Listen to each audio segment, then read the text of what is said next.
Okay, this was supposed to be a dyno video this week, but stuff happens and I'm honestly pretty upset about it, but I want to make sure it's right, and sometimes the timeline just doesn't always line up.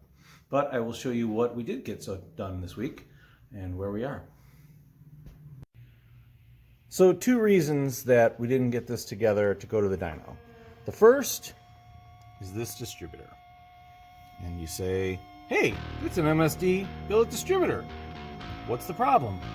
Well, the problem is that this is one of the ready-to-run distributors, so it doesn't actually even need an ignition box, and it has 3 wires coming out of it, orange, red, and white. And anybody who runs MSD distributors or components knows you're always looking for the violet and green lead. The distributor does not have it. After about 45 minutes or so of really getting irritated looking at schematics, I realized what the problem was. So we had to order a new distributor and went with not only mechanical advance but a full lockout. So it won't have vacuum advance, doesn't even have mechanical advance, it's just a lockout. There it is, go. The engine makes plenty of torque, it wants it all the timing in down low anyways, won't be a problem, and then I don't have to worry about it. The second component became the digital 6AL box, which is actually fine, but I had to buy another MSD timing controller for it, which I did. It wasn't a problem. But if we're changing out the distributor, we just ordered the digital 6AL Plus, which is a nitrous ready box anyways, and it already has the timing retard, it also has a start retard. So I don't need this other box that I purchased.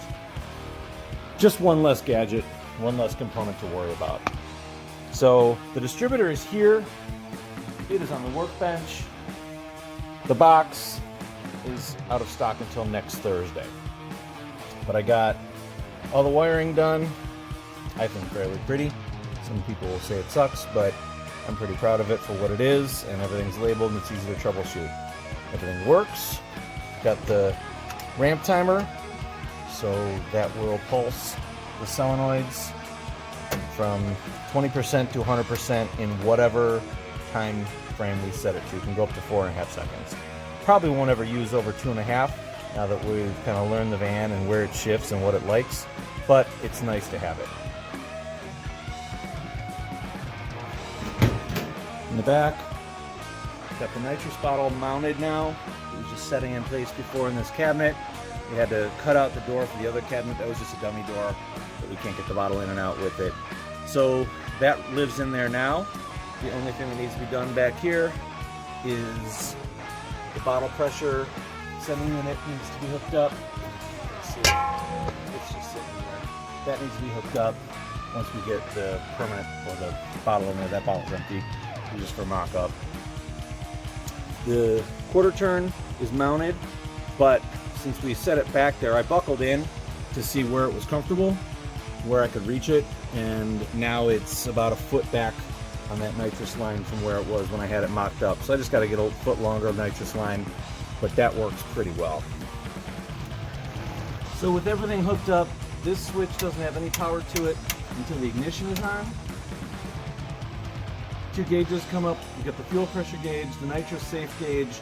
This monitors bottle pressure. It also monitors air-fuel ratio, which is why we had to have the bung welded into the collector. The system off, it bypasses everything. It kills this power wire as soon as it goes lean.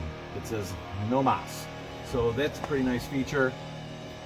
Then that switch arms the system, and it's got the it goes through 2 relays. It goes through the relay for the gauge. It goes through another relay, which is the progressive timer, the ramp in timer. But then wide open throttle switch,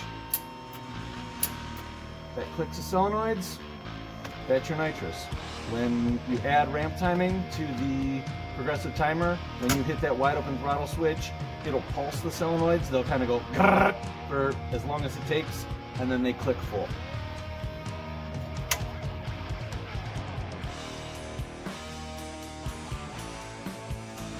We also got the purge valve plumbed in. It's got a dual purge outlet these little nozzles here.